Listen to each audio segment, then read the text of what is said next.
Salut Gianni, ben ça y est, les fêtes sont déclarées. La semaine dernière, notre très chère Clémence, elle a fait la petite sélection mensuelle. Mais là, on s'est dit, on fait la petite sélection des fêtes de fin d'année. Un peu plus, allez, classieuse, on va dire. Avec des jolis produits un peu plus recherchés, assez rares, qu'on aime bien. On va essayer de vous faire saliver. Alors, on commence évidemment avec un peu de champagne. Hein. Pas de fête de fin d'année sans champagne. Donc, la petite découverte de l'année, c'est ça. Domaine Léon. C'est super, c'est dans l'Aube. On adore, il y a beaucoup de finesse, beaucoup de complexité, de profondeur. Un champagne de repas qui est dans un prix très intéressant, en dessous de 50 €. Donc on peut quand même se faire un gros plaisir avec ça. La cuvée, la grande cuvée de Manu Lassaigne sur le Clos Sainte-Sophie. C'est meilleur qu'un Dom Pérignon, qu'un Cristal, que nous n'avons pas d'ailleurs. C'est bien pour ça qu'on veut mettre en avant ce genre de grands flacons exceptionnels sur un 2015. Hein. C'est vraiment la classe absolue. Alors nous on adore Bandol, Château Sainte-Anne. Il nous a livré la semaine dernière des 2012 en Magnum, parce qu'il stocke beaucoup à Bandol, et notamment au Château Sainte-Anne. Donc là les 2012 c'est très délicat, très fin, c'est parfait à boire. Voilà, ça a une vingtaine d'années, c'est génial.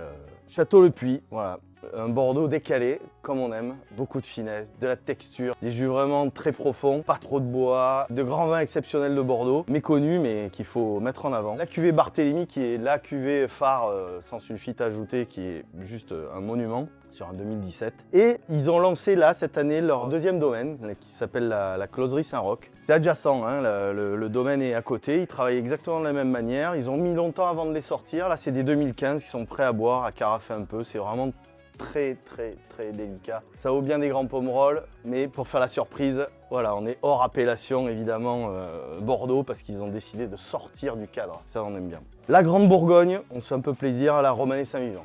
Là, on va partir sur les grands crus. C'est très classieux, la délicatesse, il y a beaucoup de féminité là-dedans, tout comme on aime, que des petits fruits rouges, le côté un peu la touche florale. Alors c'est un vin qu'on peut commencer déjà à goûter, même si c'est un grand cru en 2018, on peut y aller. Ça peut se garder évidemment pour faire un beau cadeau. Ça durera 10-15 ans, facile. Les côtes rôties, que nous aimons bien. Alors ça se voit pas sur l'étiquette parce qu'elle est un peu flashy, mais c'est le domaine Jean-Michel Stéphan, les coteaux de Bassenon. Alors donc ça c'est des vieilles variétés de Syrah qu'on appelle les serines. Voilà, ça c'est assez génial et un tout petit peu de vionnier pour affiner un petit peu le côté très aromatique. Ça c'est les côtes rôties telles que je les adore, c'est-à-dire beaucoup de délicatesse. C'est pas trop puissant, il n'y a pas trop de tanin et tout est velouté. C'est la grande classe. Nous, on le suit depuis le départ. Jean-Mi, quand c'était pas connu au départ, maintenant c'est peut-être une star, on ne sait pas, mais on aime travailler avec lui. Un blanc sec pour un peu peut-être magnifier les grands poissons, les Saint-Jacques et compagnie. Donc Silex, la famille d'Agneau. C'est de 2018, donc on peut les boire. C'est un millésime assez généreux, hein, donc on peut y aller. Des plats un peu sérieux, tous les crustacés, les homards, les langoustes, les Saint-Jacques de Noël. On peut y aller avec ça, ça ira très bien. Et puis pour terminer sur les desserts ou sur les foie gras, hein, puisque les gens aiment bien un petit peu de vin moelleux sur les foie gras. Londinque, donc c'est un cépage méconnu de Gaillac. C'est un Gaillac doux, 11 degrés d'alcool, tout léger en fait. Hein. On a beaucoup d'arômes un peu de nèfles comme ça, de fruits un peu exotiques, mais pas trop. Hein. On ne part pas sur de la surmaturité, c'est pas sucraillant, c'est pas pâteux, c'est que de la dentelle et de la finesse avec une belle touche d'acidité. C'est ce qu'on recherche nous sur les moelleux et les liquoreux pour pas que ça empâte la bouche. Ça c'est primordial. Voilà. Et dans le même esprit, il faut des fois en parler, Château Yquem, Grand Sauterne avec Gillette aussi, on l'a hein, évidemment.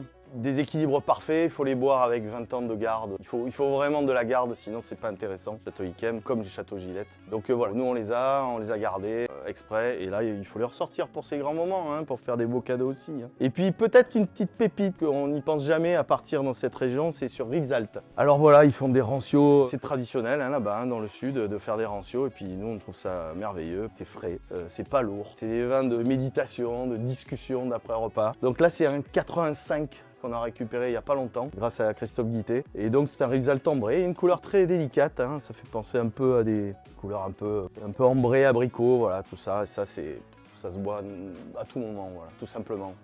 Voilà, c'était la petite sélection qu'on a trouvée intéressante pour vous faire saliver pour la fin de l'année. J'espère que vous serez au rendez-vous. Nous on y est. À bientôt.